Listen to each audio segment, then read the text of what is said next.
Hello, kindly introduce yourself. Good day, ma'am. My name is Ronaldine Agarnison, 39 years old. I have 5 children. Their age 15, 12, 11, 10, 9. My husband is taking care of them if I work abroad. And I'm working at Saudi Arabia 2 years.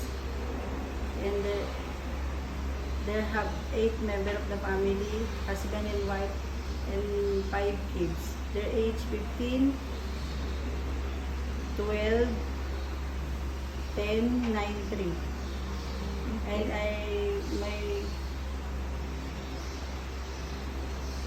Okay, can you tell me what are your duties inside the house? my duties is cleaning the house, taking care of their children, cooking, ironing, and washing the clothes. Okay, you finish your contract in Saudi, Yes, I right? finished 2 years. Okay. Is your husband working right now? Yes, already working. Okay, so if he's at work, who will take care of your small child, the 9-year-old? And my husband, he finished their work, his work, he go to the house and take care of the children. Okay. Why did you choose Malaysia? I choose Malaysia because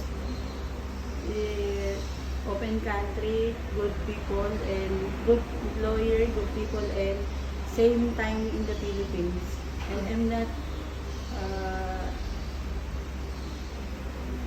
it's abusing like Okay, you never heard any yes, abuse I never heard in abusing in their Malaysia. house. Okay. So if you work there, what do you prefer to take care? Small children, newborn baby, elderly, or disabled person? For me, any You're open to open, any. any Okay. And how many day off would you like to have in a month?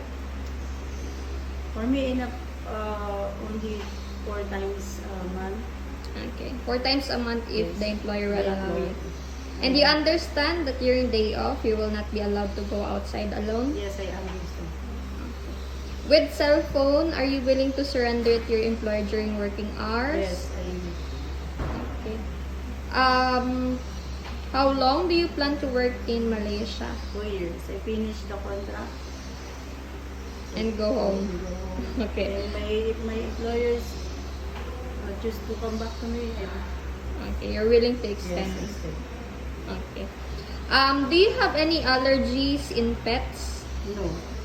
Are you willing to work on an employer who has dogs or cats Yes, inside the house? Yes, I will. Okay. With food, any allergy? No, I will. Okay. Any food that you don't like to eat? Nothing. Can you Any eat? food. I Okay. eat. So you said earlier you don't have a specific preference of whom you want to take care of, right? But if you can choose one, newborn baby, children, elderly, or disabled person, what's your first option? The first option is newborn. Okay, you're Because okay I have with newborn. experience in the newborn. So for example, with the newborn, the employer asks you to sleep with the newborn during the night. You don't have any problem with that? Yes, no problem. Because if my employer go outside or anywhere, I will taking care of my responsibilities. Okay. Lastly, can you tell me what is your dream for your family? Dream, I want to give a better future for my children. Well, that's it for our interview. Thank you for your time today. Thank you, ma'am. Good day.